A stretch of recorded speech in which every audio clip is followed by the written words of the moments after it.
안녕하십니까. 스타의 책방의 박재현 무토 가츠키요입니다. 대표님 오랜만입니다. 예. 잘 지내시죠? 예. 지난번에 했던 우리 일본인의 사랑을 저희가 한번 잘라서 올려봤습니다. 그 참 40분, 50분짜리를 한꺼번에 들으시는 고통을 줄여드리자는 우리 무토 대표님의 간절한 요청에 의해서 제가 편집을 그렇게 했습니다.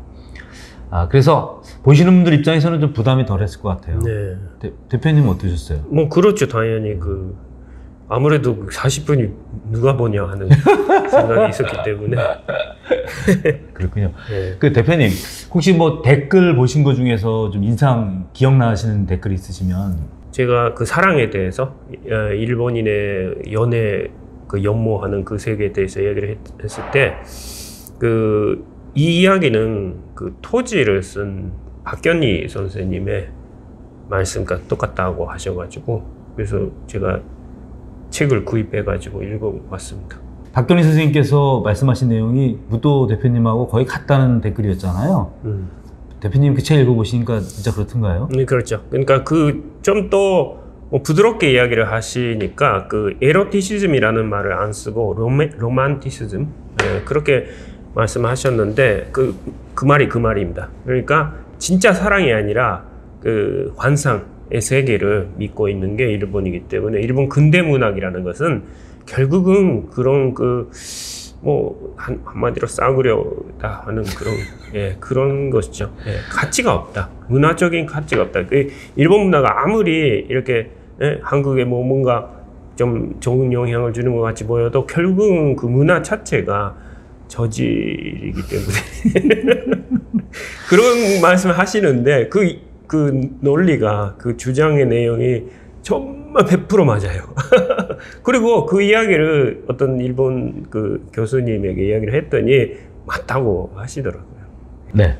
뭐 대표님께서 주셨던 댓글의 책들은 한번 소개해서 박견리 선생님께서 어떤 내용을 가지고 말씀하셨는지 아까 이제 무토 대표님 잠깐 말씀하셨는데 우리의 문학가들이 이제 아무래도 일본의 근대 문학을 많이 공부할 수밖에 없었겠죠. 그래서 이제 근대 소설을 배우셨는데 그걸 다 섭렵하신 이제 박견리 선생님께서 그걸 책 속에서 본 일본의 그걸 간파하시고 말씀하신 내용이었다고 합니다.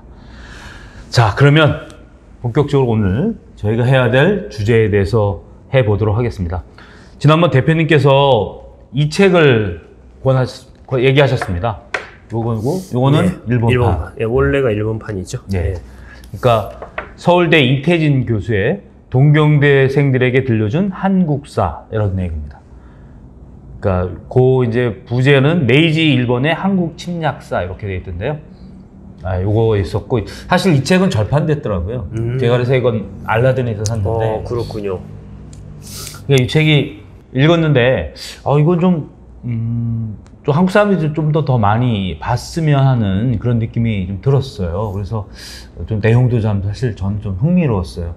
아주 대단한 책입니다. 제가 분명히 이거는 제가 한국에 와가지고 정말 읽은 책 중에서 한국에 온 후에 한국에 대해서 읽은 책 중에서 대단한 이런 내용이었어요. 정말. 그러니까 식민지 지배에 대해서 근본적으로 사상적인 배경을 밝힌 것입니다. 아까 말씀하신 그런 한일 합병의 합법성이라든가 그런 것보다 저는 관심이 거기 있지 않고요. 이분이 원래가 유교적인 사상을 다 아시는 가운데서 어떻게 유교와 그리고 근대화라는 것이 연결돼 있고 거기에서 사상적인 배경이 된 것이 뭔가 한국의 근대화의 사상을 사실 여기에 밝힌 것입니다. 네, 우리가 아시지만 돈이 없어서 매일 이 촬영하기 전에 순댓국을 먹지 않습니까? 그러면서 대표님하고 이 책에 대한 이야기를 잠깐 나눴을 때 지금 그 말씀 하시는 건데요. 일단 먼저 이 책의 내용은 동경생들에게 강의를 하시는 내용들을 책으로 만든 거예요. 그래서 이제 강의 형태로 되어 있고요. 그래서 이제 강의하시고 슬라이드 보여주시고 그다음에 일본 동경대 대학생들에게 질문도 받고 하는 그런 내용으로 되어 있습니다. 그래서 아마 여름방학 특강 같은 식으로 아마 진행했던 것 같아요. 그렇죠? 그래서 그 내용이 들어있고요. 주제에 대해서 한국 어떻게 했는지에 대한 이야기를 그렇게 설명하도록 되어 있습니다. 관점들이 아주 특이하고요. 특히 이제 일본이 조선이라는, 그러니까 우리나라 그 역사 중에 조선에 대한 폄하가 참 매우 심한데요. 그 조선이 그렇지 일본에게 폄하할 만한 나라가 아니었다는 것을 실증적으로 뭐 하시고, 어떤 뒤에 이제 그 대한제국이 실제적으로 이렇게 진행해 왔던 과정들에 대한 이야기를 이런 식으로 구성이 되어 있어요. 이게 이제 똑같죠? 똑같죠, 당연히. 네. 똑같아요. 그러니까 같은 구조로 되어 있는 거죠. 네. 아니, 번역이니까 완전히 똑같아요. 완전 똑같아요. 네. 네. 그래서 대표님 한번 일단 대표님이 이거를 한국에서 와서 보신 거예요? 네, 한국에서 왔어요. 그 느낌이 어떠셨어요? 솔직하게도 듣고 싶어가지고 느낌이 아까 아니 뭐 할 이야기가 많아요 저는. 그래서 말씀 다 하신 겁니까? 예. 먼저 이 책을 보고 깜짝 놀란 게 뭐냐면은 그 아시아에서 관세 자주권이 있는 조약을 첫 번째로 맺은 나라가 조선이라는 거예요. 1882년에 그 조미 수호 돈산 조약. 이게 미국하고, 그러니까 원래 1875년에 그 강화도 사건이 있어가지고 76년에 일본하고 맺잖아요. 그 조약은 완전 불변된 조약이었습니다. 일본이 완전히 조선을 착지하기 위한 그러한 조약이었죠. 근데 그때부터 1882년이니까 그 몇 년 지나고 나서 미국하고 처음으로 서구 사회하고 맺은 것이 조미 수호 돈산 조약이었단 말이에요. 근데 그 조약에서 일본은 없었던, 일본의 그 금이에서 맺은 조약에게는 없었던 바로 평등한 권리를 할 수 있는 그러한 조약이었다. 그러니까 관세 자주권도 뭐 일반 물품 10%, 사치품 30% 해가지고 일단 조선에 대해서 그 관세 자주권을 어느 정도 그 인정했어요. 그리고 지회법권도 그 지회법권이란 것은 어쩔 수가 없지만, 왜냐면은 그때 당시 서양 사회하고 다른 그 법 구조이니까 그 법이라는 것은 어쩔 수가 없으니까. 그러나 그게 그 제한 내용이 있어가지고 뭐냐면은 제한 규정이 있어가지고 조선의 법률이 개정돼서 금이하고 비슷한 수준이 된다면 바로 지혜법권도 철회하겠다 해가지고 참전적으로 이렇게 지혜법권이 없는 그러한 조약인 거예요. 그리고 영사 재판권도 그 비고국의 그 관리가 재판을 열고 원고국의 그 관리가 반대 신문하고 뭐 항변한다 뭐 이런 식으로 해가지고 거의 비슷한 권리를 조선에게 준 조약이 아시아에서 처음으로 이 조약인 것입니다. 네, 그러니까 교수님은 이제 책에서 보니까 네.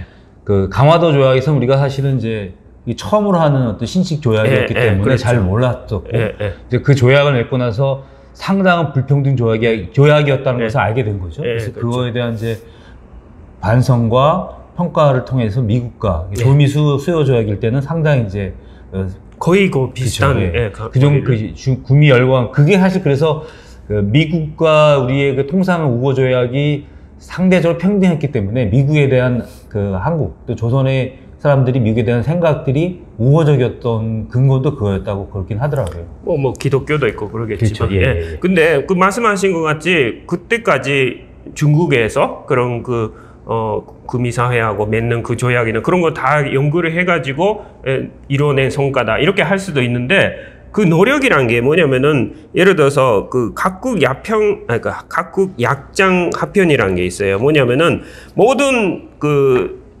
나라들과 맺은 조약의 품목이나 그 세율을 다 일일이 정리해가지고 한 표로 만드는 책입니다. 그게 그 85년부터 그러니까 1885년부터 1899년까지 7번 발행돼요. 근데 거기에 그 일량표로 다 그렇게 품목마다 어느 나라는 몇 프로, 어느 나라 몇 프로 이런 식으로 정리한 거예요. 그러니까 다른 나라에서는 조약을 한꺼번에 묶어서 이렇게 뭐 정리한다 이런 거는 있어도 이 품목마다 이렇게 정리해가지고 그렇게 편리하게 그렇게 제대로 지켜지게끔 한 거예요. 근데 그 각국 약장 합편에 서문이 뭐라고 있냐면은 신의를 근본으로 하라, 예의로 상대를 대우하고 애정으로 약서를 제정하라.